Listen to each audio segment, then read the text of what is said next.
producers who brought you RuPaul's Drag Race and $1 Million Listing. This is World of Wonders Wow Report. Things that make us go wow. Hello, everyone, and thanks for joining us.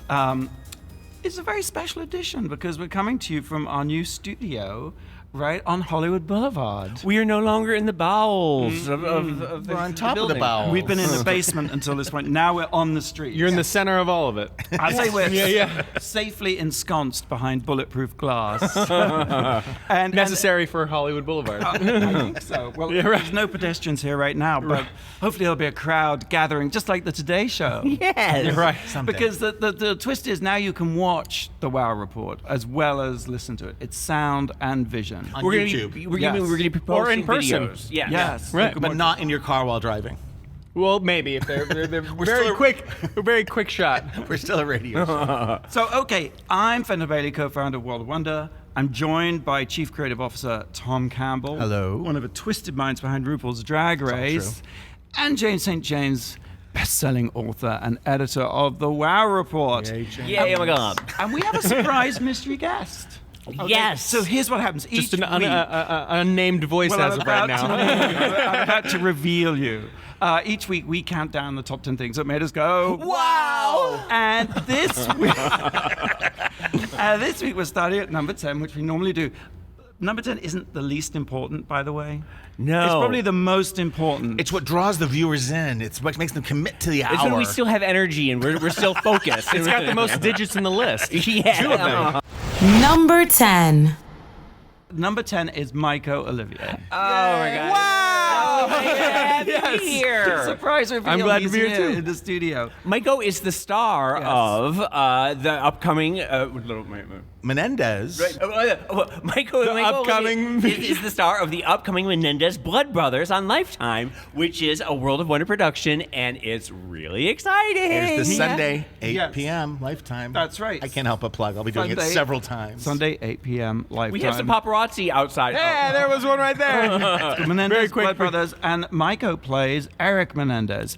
So, first question is, you just saw the movie, just sent him a link. Yeah, I just finally got to see it. I've done a couple interviews about it, and this is the first one where I've actually seen the movie. This is great.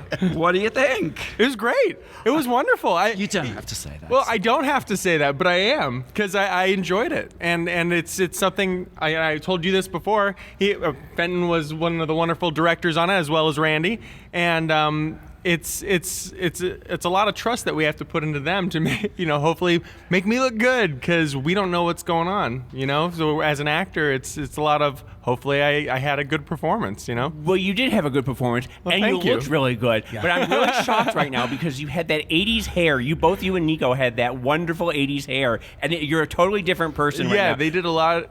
They did a really good job at making us different people. Yes. You had a little wig, right? Was it a wig? 'Cause it was a wig. It was a little popcorn dude. Well, they Smallest wig known to they man. permed my hair, so they curled it out, and then they built a widow's peak. They had a tiny little triangular wig right here, and they shaved my hairline. You can still see it still growing around, just to mimic Little Eric's wispies, hairline. Exactly. So it was like a little merkin for your forehead. Exactly. And I love that they kept putting you in a series of smaller and smaller short shorts. What? I don't know. If it, Oh, yeah, it was a short- every scene, the shorts were a little They would creep up. smaller. That was the period, James. That was the period. Yep. That was And the there were a couple He's going through outfits phases. that I totally had in the 80s. There was this one little pastel block shirt that you had. I totally had that. It was totally a trip down memory lane for me. But it was really interesting to watch your performance. I was really sucked in by it.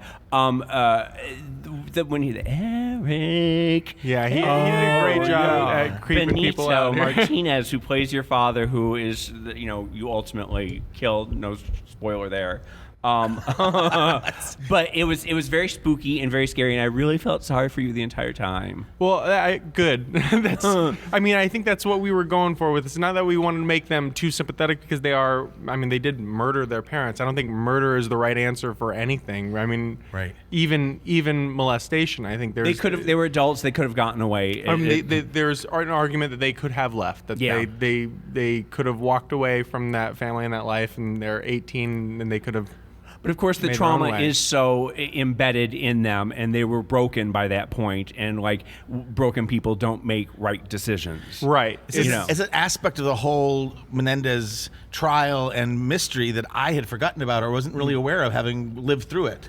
So it really sheds new light on. Well, I think a lot of the reports were kind of focusing on them doing it for the money. Like Yeah. it was Easy spoiled to rich kids was the narrative. Was the narrative. Yeah. Super easy to paint them as these bad kids, that were the like smarmy jerks, because that's all they had to do to sell that story. With Beverly Hills, and you got it right there. Yeah. Right. And I think it was just too easy to gloss over the possibility of the abuse. When you watch their testimonies, that's what seems very, very real. Of everything that they said in court, like there were times when I felt like, oh, they're probably lying, but when it comes to those testimonies about the abuse, it seems very, very real. So you do believe that they were molested? I think that something happened. Yeah. I again, not saying that it's okay. I'm saying that I think something happened, that their father was a very domineering person, and it was reflected in his workspace. People said that he was a very dominant person and a very aggressive person. So I think that came home with him. Now, do you believe that Kitty, the mother, was complicit in it? Do you think that she knew? I don't think there's a lot. There's not a lot written about her, honestly. I think there's not a lot of information. Watching all the documentaries leading up to this to try and do some research for the role, there isn't a lot of info. So it seems like she didn't do anything to help them, Right. But that doesn't necessarily put her in the wrong place. Domineering to the kids may also be to the wife, So I think he was just a dominant presence for all of the Menendez family. May I ask just a fan question? Yeah. Courtney Love plays Kitty Menendez, your mother. Yes. What was it like working and being on set with Courtney Love? It was wonderful. It was such a cool. I mean, like I've always been a big rock fan, and I had roommates that were a huge rock fan. And my roommate Steffi Graffis, for a while, she just moved up to Seattle, but she is very much into the whole rock culture. Well, just rock culture in general, and Sure. so it was just a cool thing. Like first time, I'm like, hey. I just found out that Courtney Love is going to be playing my mom. I'm going to the first person I told was my roommate Steffi. You really did form a sort of mother-son bond. It felt very, she was authentic. Well, it's on fun set. watching afterwards, because I follow you now on Instagram and Twitter and social media, and I see that Nico and Courtney are always the first ones to like everything that you do. It seems like there was a really cute little family dynamic that did happen. That you all were going out on little. She was very giving with her time. Yeah, she was great, and it was important to her that we bonded, which was wonderful. I mean, because I've never met her. I don't know. I'd give her space if she wanted it, Right. but she was very eager to get together and do rehearsals and go over the script and talk it over, and she was just really wonderful with that. It's fantastic. The whole cast is so. And tell me about your relationship with Nico, because he's quite a character himself. He's fun. We formed our own little brotherly friendship. It was just really very, very natural. It just kind of snapped in. I watched it yesterday. I finally sat down, got a chance to see it, just like you. And spoiler alert here, we probably won't be able to put this on the radio thing, but I love that Kitty kept coming back as the ghost in her little white blouse. In her pussy bow. in her pussy bow, and she was beautiful dreamer. Was that a public domain song, or did she pick that out? That definitely is a public domain. I was wondering. But it's got a good creepy, it's a very going through creepy there. song, and all night long I was like, beautiful dreamer, as I was cutting my food. But the ghost of Kitty is the reason to watch. That's no spoiler alert. No, it's it's fabulous. And it makes a lot of sense, because we're playing a lot with Eric's guilt for having killed his family. It's really what's going on in his mind, isn't it? Yeah, Really, it's a lot of what's haunting him about what he did. That's what I feel about the show. It's just all in my mind, and it's haunting me for the past things I've done wrong. I do want to point. You didn't kill anyone, I don't think. I don't want to get into it right now. You slay. Next week. I haven't had a chance to finish watching it because I want to have something to watch on Sunday too. dare No, you. I'm doing it because I was enjoying it so much I wanted to save it and watch a little bit of it live. But I did get up to the part where Leslie Abramson is played by Ann Milbauer from Days of Our Lives. Meredith Scotland. She was on Legally Blonde too, right? She was the mean girl in Legally Blonde. She's fantastic. Yeah. She's so wonderful. She's on my soap opera. I love her to death. Yeah, she and I are in a soap mag. She actually just texted me just recently. She's like, "Hey, you should check that out next time you're in a grocery store." I'm like, I do Soap Opera Digest. That's like my favorite magazine. You're in it this week? I swear. apparently, yes. I have to Buy check 2 it out. She copies, just one to read, texted one me. to save. Yeah, I'll frame it. He's my friend now. Okay, so you can watch Myko and co-star Courtney Love and Nico Tortorella and Benito Martinez. Yes, he's and really Meredith good. Scott. There you go. All of those. This Sunday, in Menendez, Blood Brothers. So good. So fabulous. 8 Oh, wait, p.m. I just want to say very, very quickly, like Fenton, the blues and the yellows. Oh. There's always like sort of a color Oh, theme that's happening. schmooze. But I Oh, thank really you. enjoyed because Kitty would be like in a yellow room wearing a yellow blouse, and then later there would be Yes. like this sort of Or a sunlight- yellow jumper. Yeah, Or yeah. jumpsuit. I And should there was say. like always like the yellow sunlight dappling their faces, and then like when it goes scary, they're always like the blues. James, why didn't you say this earlier? We have to move on. I could talk about this all day. That's an interesting. I would have never noticed that. I mean, like I noticed it now that you mentioned. I'm like, oh, that's a good point. There's always a very specific color palette that gets chosen for World of Wonder Productions, and this time, I really just kudos.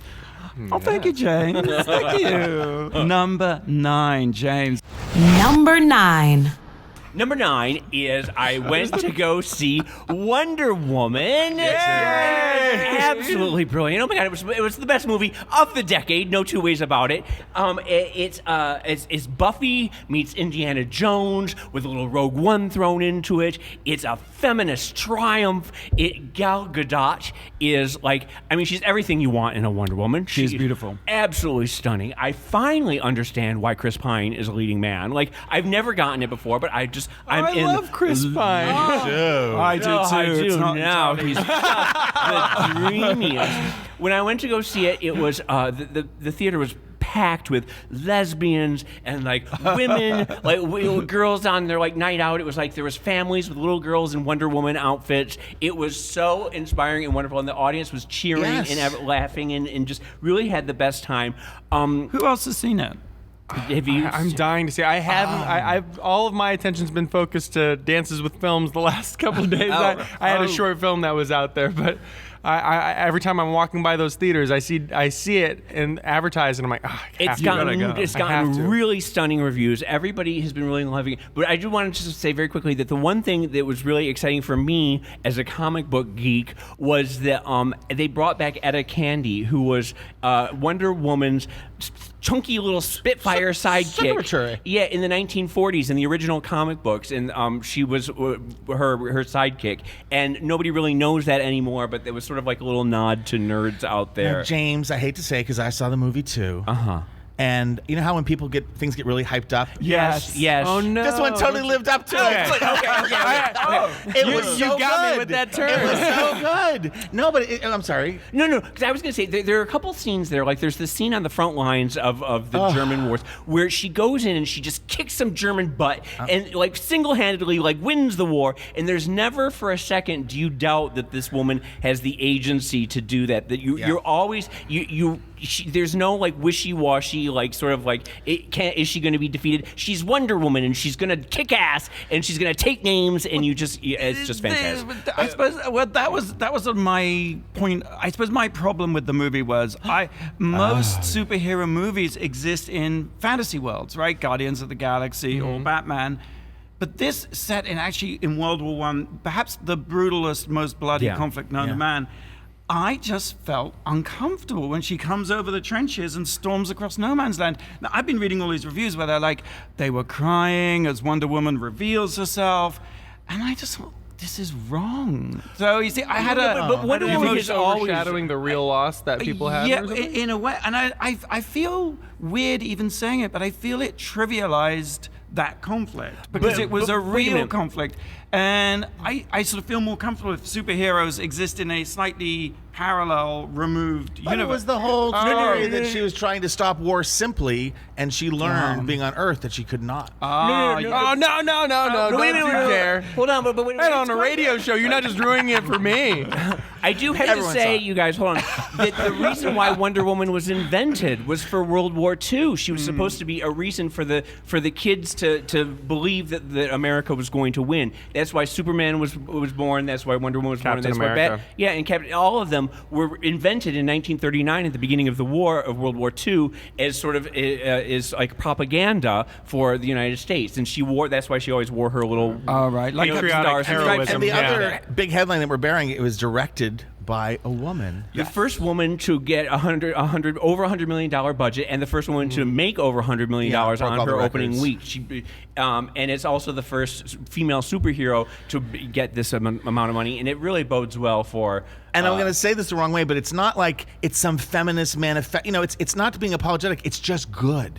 It's funny. Yeah. It's heartfelt. It has good drama. It's long, but it does not feel long. It's beautiful. And the time that they're on the island with the Amazons is magical and incredible. Robin Wright in her, Yes. she's really good. love There's a Robin bunch Wright. of superhero. There's a bunch of supermodels who are in it. I don't know in the background if you noticed, but like Dukes Yeah. and Crows is one of Yeah, them. yeah. There's a bunch of like really like some sort of fashion people in there, and they're all in these really kick-ass like But leather Paradise outfits. Island is so secretly and protected and everything. How come like a plane can just fly into it? Like old technology. It's like the 1.0. it's hidden by a force field. It's not really a spoiler, I promise you. No, that's all right. You know, she's got to get off the island. That much we know, right? Yes. From the, But it sounds like it's a tour de force for just female empowerment. I mean, you have the director, you have her Gal performance. Gadot, who is like an instant star. She's so I mean, just wonderful. I don't know if you guys saw on Fox News. I don't know if you guys were watching Fox News all the time. But they one of them was saying like she's not American enough because she has an accent. Right. And they muted the red, white, and blue a She's little bit. Amazonian, and she's not. That's the point. That she's not American. She's She from, fights for America. Yeah, Come on, exactly. the It was a Allied very forces. Silly Yeah, trumped but up. America is a nation of immigrants, isn't it? And that like There you go. Thank you. you. Yes. So. Well, Wonder Woman is shattering glass ceilings in movie theaters everywhere. I love it. Yeah. So that brings us to counting correctly, I hope, number 8. 8. Number 8. I want to talk about a real live Wonder Woman who exists among us today, and that is Ariana Grande. Oh. I mean, we've talked about her here before. I'm a huge fan of her music. I'm a huge, she's easy to make fun of, and she had that donut licking thing. Which was silly and stupid. The other huge tragedy is this year, her song "Greedy." I was a lip sync on RuPaul's Drag Race, and Valentina didn't know the words and kept a mask on. But I'm being silly. But the terrorist attack at her concert in Manchester, and that 10 days later, with her manager Scooter Braun, they were able to like organize and put together this world class. In 10 days, it's unheard Incredible, of. right? And everybody showed up, and you know what? Who performed? Miley Cyrus, Katy Perry. Robbie Williams, Justin Bieber, Noel Gallagher. Coldplay. Yeah. They all said yes in minutes. And it's, when these tragedy things happen, sometimes they're over-reported, or if you watch TV too much, you just get sucked into them, and I kind of step away out of my own self-defense. I just find it so painful. And then we had the second, terrorist attack on London Bridge, and that next day, they're up there singing. And there was an article in Bloomberg that said that for that day, Ariana Grande was the leader of the free world. And this is their case, which is while President Donald Trump gutter-tweeted Argle Bargle and played another round of golf, Grande delivered what will stand as the official American response to the bombing in Manchester and to another terrorist attack the night before the concert in London. I mean, That's a great quote. it's a great quote, and it's easy to dismiss. It's Ariana Grande, it's Miley Cyrus. These are patriots. They came together, and there was so much love at the concert. Instead of attacking the mayor of London. Exactly.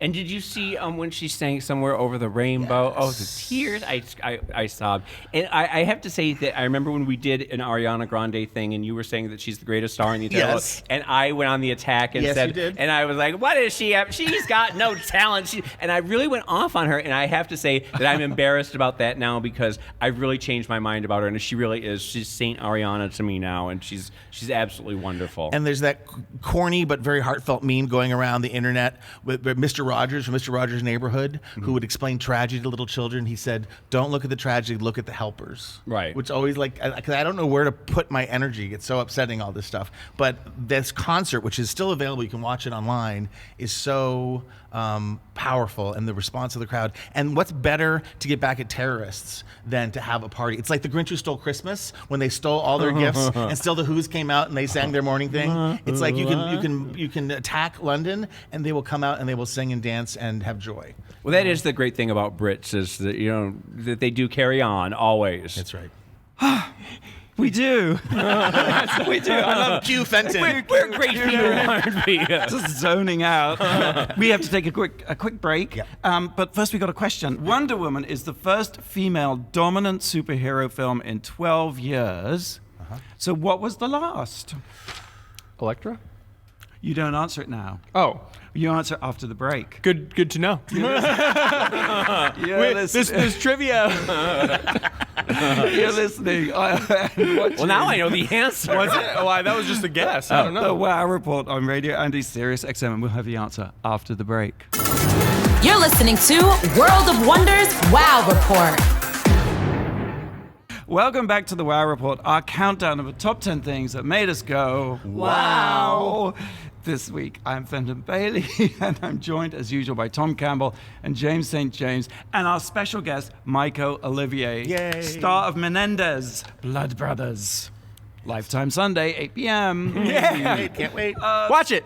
So before the break, our question was, Wonder Woman is the first female dominant superhero film in 12 years. What was the last? And Myko, you had... My instinctive response was Electra, which was the movie that followed Daredevil. Was that Jennifer Gardner Yep. in it? Yeah, that was 2005. Would have been 12 years ago. I don't remember 2005. I never saw it. I never saw it. Did I guess it right? Was that it? You are correct. All right, there you go. Hey, there you I didn't even see that movie. I just remembered. I didn't even see the movie. No. No, I never did. I just remember the pop culture reference, I suppose. I guess that proves the point about female superheroes not breaking through till now, right? Huh? Well, you win absolutely nothing. But you're fantastic. Bragging rights. So, Tom, what do we have at number 7? Number 7. I was in New York recently for a short trip, and I binged 6 shows. Wow. It's an amazing time this is an amazing season on Broadway, and some of it I think is my tonic. Like in this Trump era when everyone's just lying and it's all about destroying all the institutions, there's something about being in a room of people who are like-minded, who are paying attention to art and culture, and even if it's not perfect, I'm so forgiving. But I gotta tell you, the 2 musicals I saw that I loved, what? I was going to say, there's an old saying about a bad night at the theater is still better than a good night of television. Wow. I'm going to think about that and get back to you. But it is I different. disagree because of Sunday.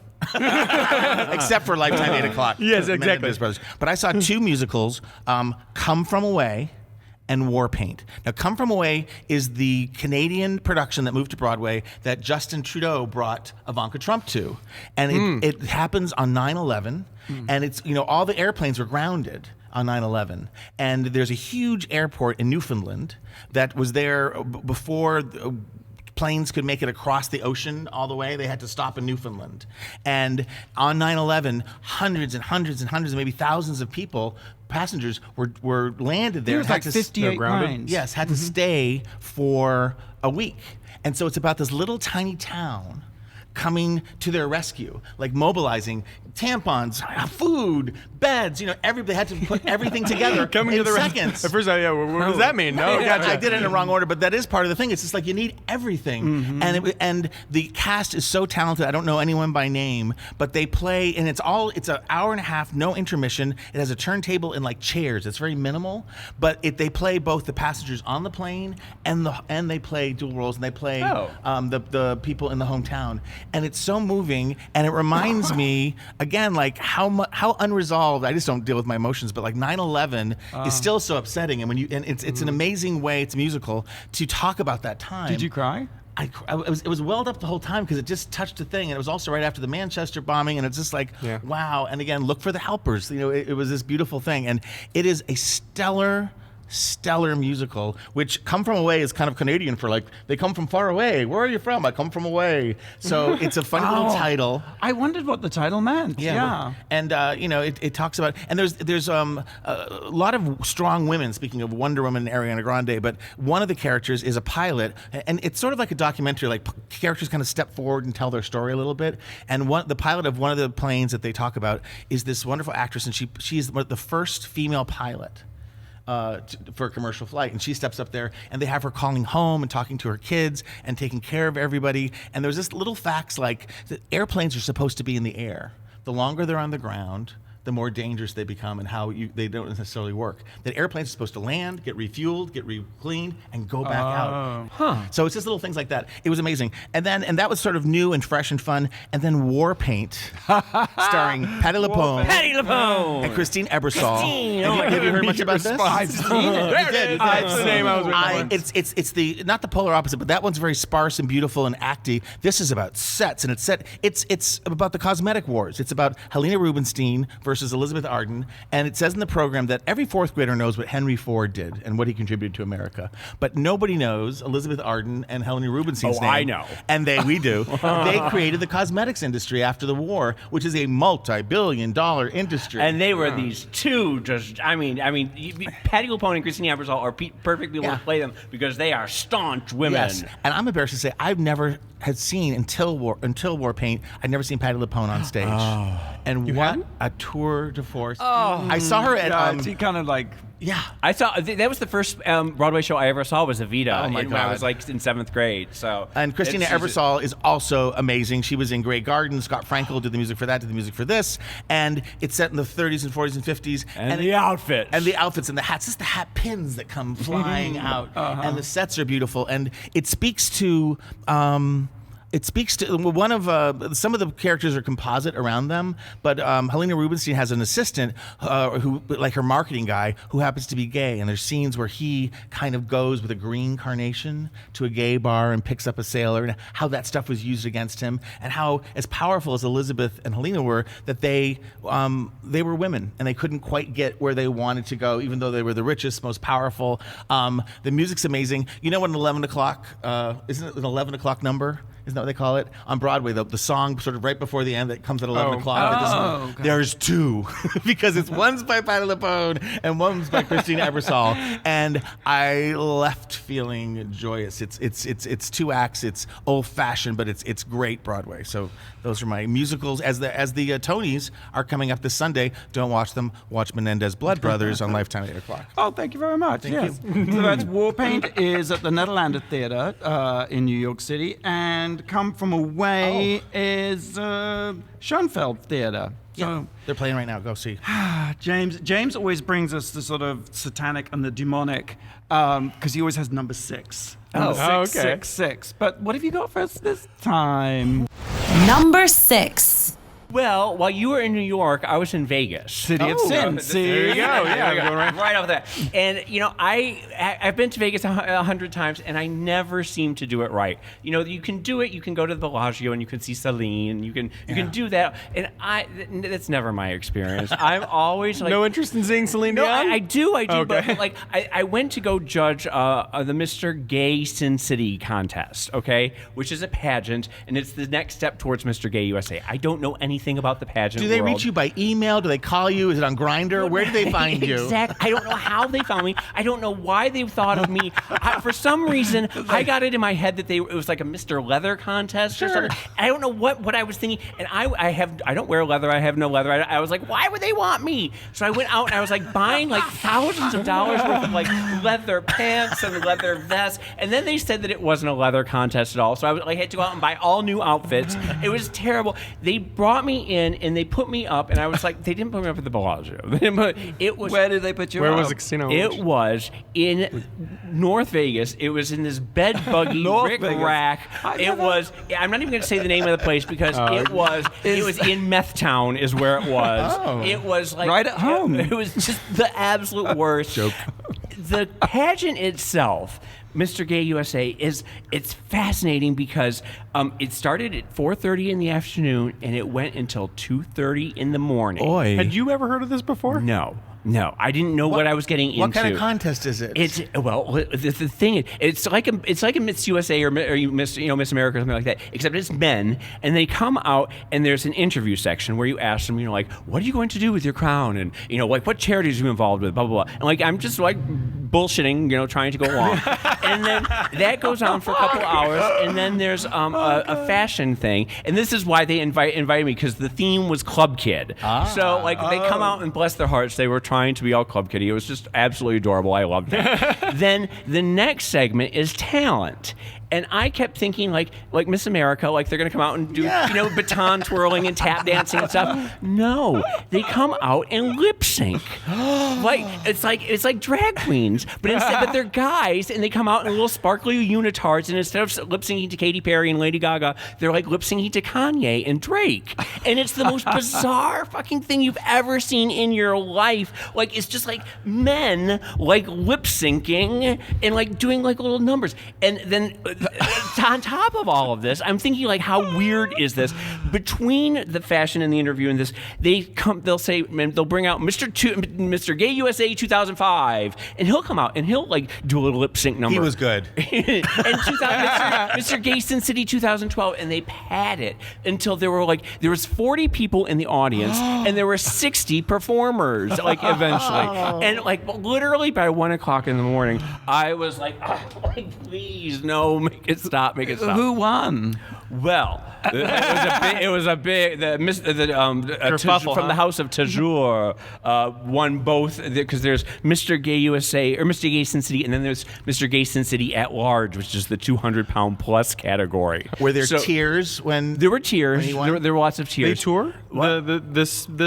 This pageant, yeah. I mean, the men, they were crying and everybody was, hugging each other, and it's very nice. And it's an interesting world, and it's something that I'd never been a part of. I've never seen it before, and just I was fascinated by the fact that like it's men. Well, I don't know how to follow that. Number 5. For number 5, Maurice. Oh, Have you seen Maurice? No. Maurice is, I guess actually, I say Maurice, but I think you're supposed to say Morris. It's Morris. It's Morris, a movie? yeah. Or is Yeah. it E.M. Forster wrote this novel, Morris, when he was alive. He wrote Room with a View, Howard's End, Passage to India. Great British novelist. All those He Merchant and Ivory movies from in like the 80s and 1913, 90s. 1914, he wrote Morris, which is a gay love story. What? And it was sensational. And he put it under his bed. And it was never published until 1970, after he died. 1972. 71. Yeah. Like that. Anywho, made into a film in 1987 by the Merchant Ivory people. Who've done all these lush. I mean, just Yes. this gorgeous, gorgeous production. They do all these sort of theme park Britain movies. Edwardian period pieces where it's just like very over the top, Maggie lush. Smith Yes. lives for those movies. In Yes. fact, it made her career, really. Helena Bonham Carter too got her start And there. in this original movie, Morris, it was pretty avant-garde in 1987 to make a full-on.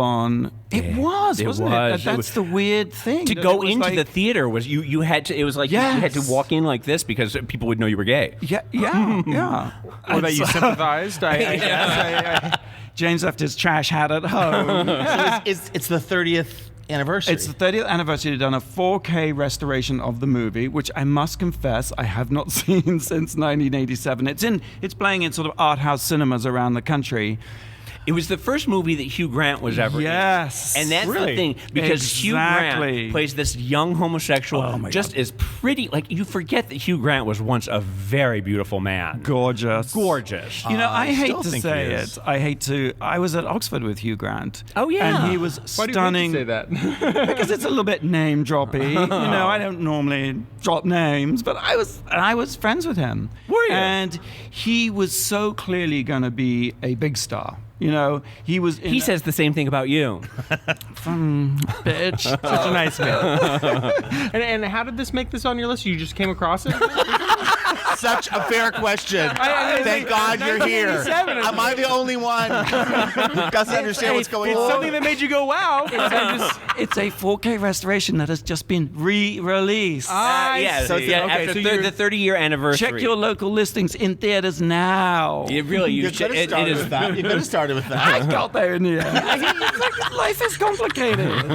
The restored version of Maurice is Morris. You see, is in limited release. Check your local listings. Okay, so here's the question for the break. Here we go. Okay. Hold your answer. So Hugh Grant's best-known film, because Hugh Grant was in Morris, which is now currently re-released, is Four Weddings and a Funeral, right? Oh, I was going to say Notting Hill. Okay. Oh, sorry. Well, don't argue. I'm sorry. It's going so well. What are his opening lines? In What Four are Weddings Hugh and a Grant's opening lines in Four Weddings and a Funeral? You're listening to the Wow Report on Radio Andy, Sirius XM. I have the answer after the break. You're listening to World of Wonders Wow Report. We're back. Not used to that. It's right in the air. It's my favorite part of the show. We're back. You're listening to the Wow Report, our countdown of the top 10 things that made us go, Wow! I joined that time. Good time. You have a Thank you. good voice. Thank you. I'm Vincent Bailey, joined special guest Myko Olivier, Tom Campbell, James St. James, and our millennial producer, Blake. Hi. So before the break, the question was, disputedly, that Hugh Grant's most well-known film is Four Weddings and a Funeral. I guess you're right. It is Notting Hill. But let's, for the sake of argument, agree. I apologize. What are his opening lines? I do. You're dead. No clue. Fuck, fuck, fuck. Yes. I love Sirius. That was XM my radio. impulse. Like all three of you looked at me. Fuck, I don't know. And the fourth line is fuckity fuck. Fuck. Because he wakes up and he's late Oh, to for the go funeral. to a I mean, for the wedding. wedding. Yeah. That's the funeral comes later. Yeah. Good guess, though, with the I do right there. It was really good. Yeah. So, James, what do you got for us at number 4? Wait, I'm number 4? No, Tom Campbell's at number 4. Hi, everybody. You're going to get the hang of this, Fenton. Number 4. This is my Broadway report, part 2. I just did musicals. Now I'm going to do some straight plays. Okay, great. Everything I saw, I loved. There's 2 that are kind of thematically the same. One is A Doll's House, part 2. Which New York Times, I just read like the first line of the review before I go. It said, this sounds like it's the worst idea ever, and yet it's amazing. And we'll get to this second. And that's Ibsen, the famous play from the 1890s. 1879. Thank you. On top of it. He's going nuts over here. And- There's the mention of this. And the other, because I don't know if I'll get to it, is Lillian Hellman's Little Foxes has been restaged with Laura Linney and Cynthia Nixon. Laura, and they switch roles. I saw Clips about that. Yes, It looked really and it's good. really intense. So I'm going to talk about Doll's House for a second because I saw Doll's House. It's like one of the most produced plays ever, and it's very ahead of its time because it was sort of about a woman's lament and all this, And at the end of A Doll's House, Nora is the lead character. She leaves her husband and children, like in 1890. It's amazing. And this play supposes 15 years later, she comes back. And so it's the damage she has left. Now, it's a bare stage. It has like 2 mid-century chairs. It's very anachronistic because they're all in period piece, but they speak like it's today. And it's, why can't I think of her name? It's Laurie Metcalf, who is so good at everything from Roseanne. She played Roseanne's sister, and it's so amazing. And it rips apart marriage and women's roles and motherhood, and it's one of those. And it's all about because she needs to get a divorce from her husband because he never signed the papers. Oh, so that's why it's part 2. Yes. She's coming back to get the divorce. Yes, and she's gone out and become like a feminist writer and written The Doll's House basically about her thing. And all these women are leaving their husbands, and so they think she's horrible, and the husband won't give her a divorce, and you find out because his pride's involved, because he was so embarrassed he left her, he just pretended she died. So the whole town thinks that she's dead, so he can't divorce her because they think she's dead. And it's a farce, but it also is an incredible social thing. James is dying to talk. Talk to me. No. Well, the thing about A Doll's House is because I just recently read it, and I watched the 1973 version with Claire Bloom He's and the smart Anthony one in the group. and Anthony. What's his name? Hopkins? Anthony Hopkins. Yes, yeah. And the thing about A Doll's House is it's 1879, and the character of Nora, when she puts on her hat and walks out the door and slams the door, it was like a thunderclap heard round the world. Yes. It was the beginning of the modern woman. It was the first modern woman in pop culture history. She it single-handedly opens the door to the 20th century. There would be no suffragettes, there would be no flappers, there would be nothing without Nora. Right? And the character, it's such a perfect ending to and you have to. I've thought a lot about Nora over the years, and I think that no good could have come to her. She couldn't have. Oh, so you think she became a prostitute or something? Yes, she would be destitute, and it has really? to be. She would have to. She would always have that moment that she did this magnificent thing, and she opened the door to women's rights. But she would be. It's like civil rights, people, and the gay people, and the early ones, it never ends well for them. They just but they do what they do, but it doesn't end well for them. The play explores that theme as well. Okay. And you should see it because at one point she talks about how she took in sewing and she lived in a cabin, and for 2 years she didn't speak because she kept hearing the voices of the men in her life, her father, her husband, and finally, after 2 years of silence, she heard her own voice. It's really... But you said it's a farce, though, right? It is, but it's funny and it rolls around, but it also has this really deep meaning, and it explores femininity and marriage and motherhood all from these different angles. And I always leave these kind of plays that explore relationships going, thank God I'm single. These sound so complicated. But, and I just won't give it much time, but Lillian Hellman's Little Foxes, which was a famous movie with Betty Davis. With the fantastic scene, the most famous scene in movie history, where she's not... Regina Fox. Who's the scheming awful woman. Her husband is dying of a heart attack and she wants his money. He's dying in the background, and she has the antidote, and She's she like, give it to me, give it to me. And she's like, not until you change the will or whatever. And she dies in front of her. Yeah. What's so amazing? And she's standing there holding the antidote. It's just it gives you chills. My sister went with me. She had never seen a production of this. She didn't know the story, so I got to watch my sister see that scene for the first time. The movie with Betty Davis is famous because it's the first time that they've been able to have him in the background and her in the foreground, and they're both in focus because you couldn't do that back in the 1940s. They weren't racking, huh? Yeah, and bifocal or something. They managed to do it, but anyway, so you see this man dying, and she's just standing there triumphantly. One holding of the hooks of the antidote. production is that Laura Linney and Cynthia Nixon do each other's role roles. every other show. And when I bought tickets, I'm like, should I buy 2 sets of tickets? And I bought with Laura That's how they Linney get you. as Regina and Cynthia as the crazy birdie. But I didn't buy 2 sets of tickets, but I wish I had because it's so good. And then just in the not supporting cast, but the other stars are Richard Thomas plays John Boy Walton plays the man dying of a heart attack, and Michael McKean of Lenny and Squiggy, So I just thought there are 2.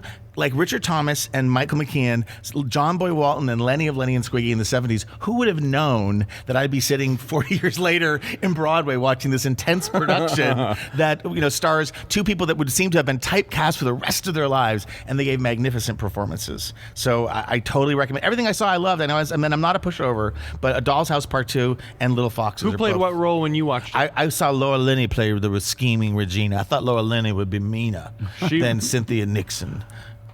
But they did you see it? Well, no, in just that clip. In the clip, I And that's how they're nominated. Yeah. Laura is nominated for Tony as Regina and Cynthia as Birdie. But to see them go, and just how inventive. I heard it was Laura Linney who was like, I want to play both roles, so let's switch. But what a great idea. To keep theater fresh and exciting. I love it.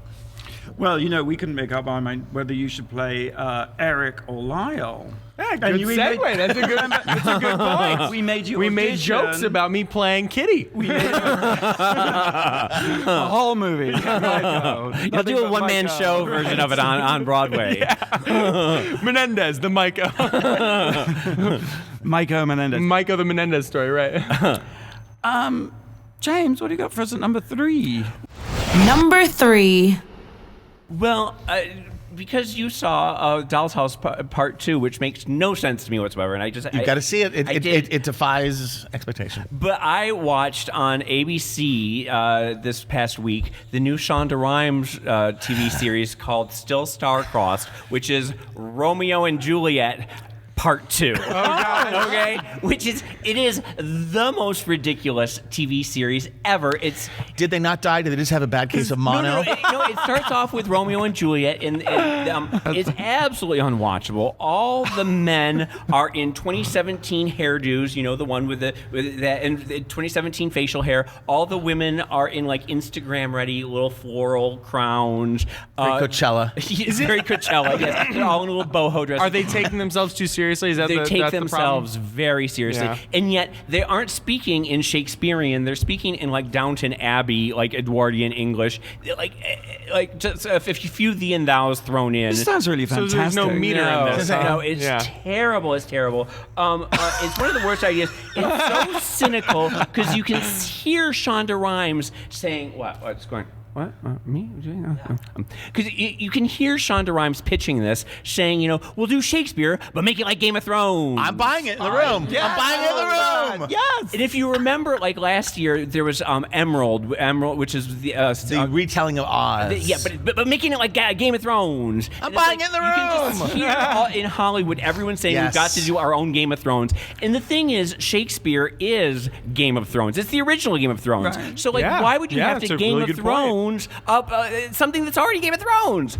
And it just seems to me that they should have just done like Richard III or Titus Andronicus or one of Shakespeare's gorier plays and just done it as a series. Well, I'm still grappling Richard with III. how do Dick. it is a strict sequel to No. It's the Capulets and the Montagues, the two families, the two warring families of Romeo and Juliet, and now it's like Rosalie, who is the maid, actually is actually a Capulet, and she falls in love with Benvolio, I guess, or does Benvolio live? I can't remember. Feeling the weeds. Benvolio's alive. Benvolio's alive, okay. Mercutio is dead. Mercutio died. Yeah. And that is the actual only time that they quote Shakespeare is when he dies. He does his whole if you Queen catch Mab me speech? tomorrow, I'll be a grave man speech. Can I just say, but as crutch. for an episode of a TV show you didn't enjoy, you have incredible retention of every detail. It's true. Hey, get out of your skin. Well, that's because I was taking notes, and the notes are just it was just It didn't awful. perform very well in the ratings, which is kind of shocking that Shonda Rhimes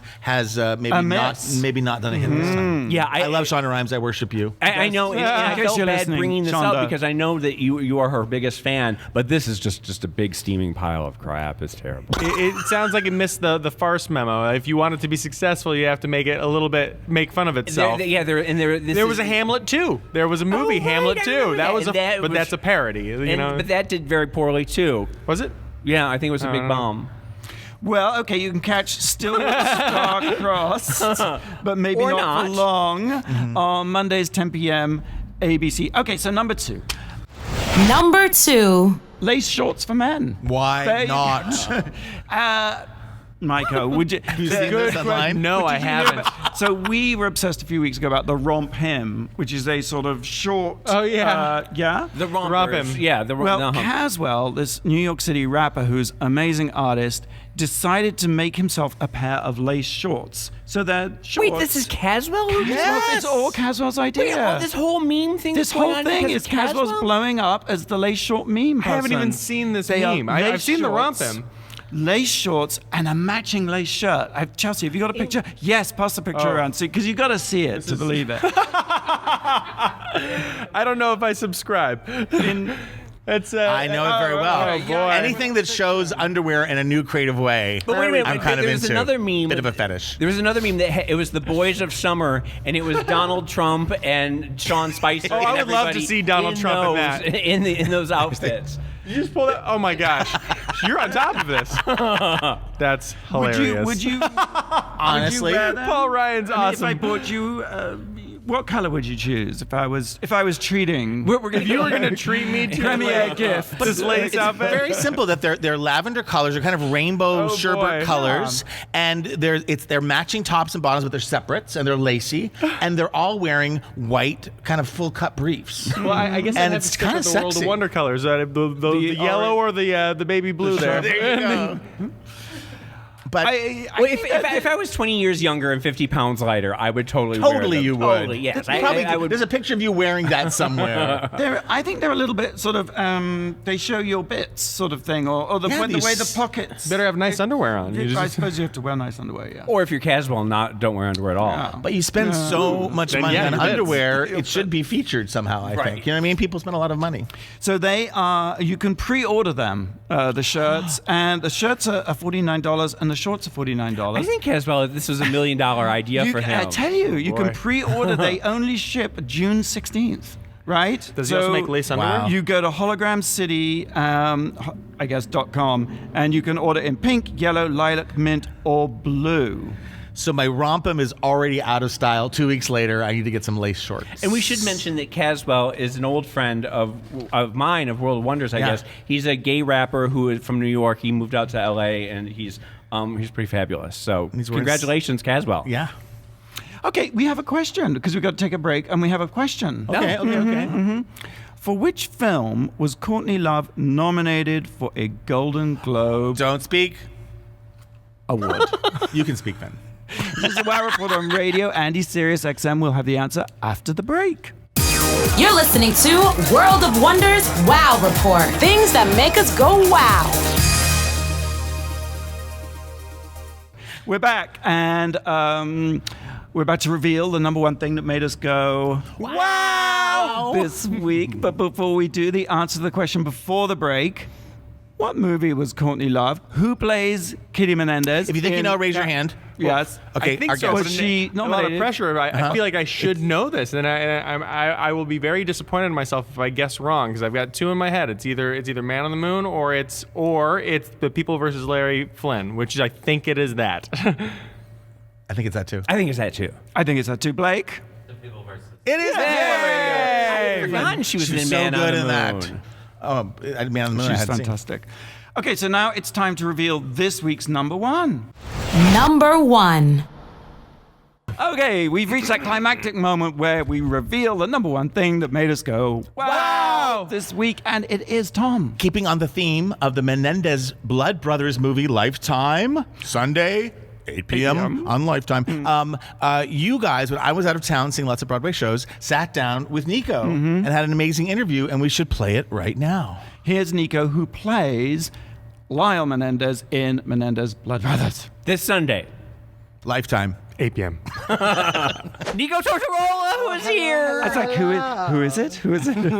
And Nico is here, right? I'm here. In Right here. person, I'm in the looking at flesh. you right now. We are sitting in a booth in front of Hollywood Boulevard. The world can see us. We are so excited to put you on display. And I get to fangirl out for a minute. I'm What are you so. talking about? I get to fangirl out for a But minute. this is Let's the be first time honest I've ever here. I seen know. you. Oh, Unless- to you, no? Well, oh my God, mutual admiration. It's happening. I love it. I've been a fan probably since Scream 4, at least. I know. Yeah. Wait, but That was 7 years ago. How crazy is that? is it? Because it really seems like it was like another life. It seems like it was 10 years ago at least.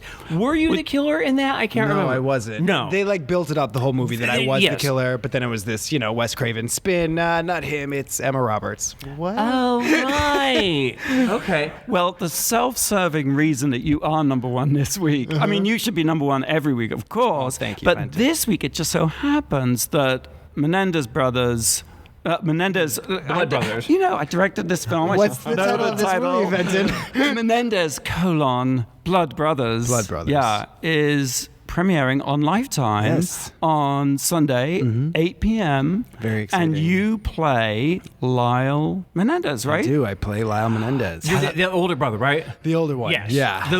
Was he the wig wearing one? He was the wig wearing one. Okay. Yes. And you wear a cute little wig in the movie, don't you? For one scene of the movie, Oh, okay. actually. So I showed up to work, and not a lot of people knew that he was wearing a piece, for all of the trial. And I mean, Oh, his, Queens cocked that. Yeah, Most- Did you really? I totally knew. So I get to work, and they're like, "Oh, what are we gonna do about your hair?" And they decided just to cut my hair to make it look like I was wearing a rug on my head. It was the greatest haircut. It was a I've ever had very in my chic entire haircut, life. actually. Is it still growing out now? No, we're good. That's why he's got the beanie on. You were pretty famous for having your gorgeous head of hair on it's Instagram. A thing. It's Yes. definitely a thing. Yeah, but there's a scene. Like, can I say that? Absolutely, There's yeah. a scene where the headpiece is taken off, and I've got a bald head. There was some other hairy stuff going on, right? Because before we shot, we had to send you off This to was the worst part of Yes. the whole experience. Getting down into the nitty gritty here. What? The full body wax. Oh. Yes, I'm quite hairy. And But in the 80s, nobody was hairy. nobody was hairy. Yeah. and they were young Yeah, too. he was 21 when it Right. happened. Okay. So yeah, I got the full situation. So you play Lyle Menendez, and then playing your brother is Myko Olivier. Yeah. Great kid. Oh, I and just you love him. you so both went and much. got your hair stripped together, right? Yeah, It was we like held each hands. filmed each other, held hands. That was like our first brotherly experience, actually. He is so cute. He's. He really It's funny because I just started following him on social media on a bunch of different things, and he just seems like he's having so much fun with it. And you and Courtney are so supportive of him. course. It's like a little family Yeah. sort of bonded up there in Vancouver. Did you feel it? Did you really enjoy the filming? Yeah, that definitely happened. I mean, this is a serious topic, so we have to Dig deep. Yeah, we had to dig deep, and we had to just approach it with this sensitivity that you don't really always have to do for other things that you film. So immediately we were all on that level, right? And just spent quality time together. Well, I saw like you guys walked on the beach. You had little hiking excursions with Courtney and Myko.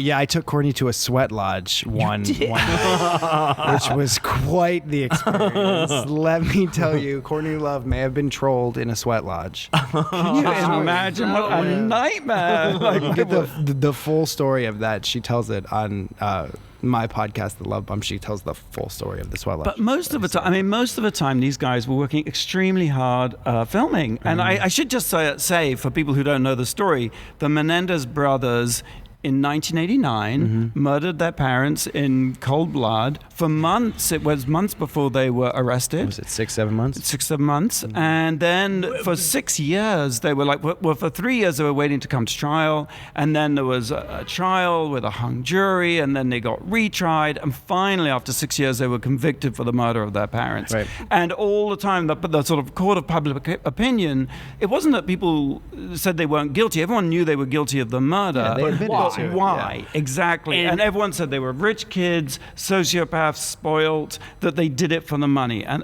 this film tells a kind of different But story. in fact, they were written out of the will before the murders happened, and they both knew that. Right. So, But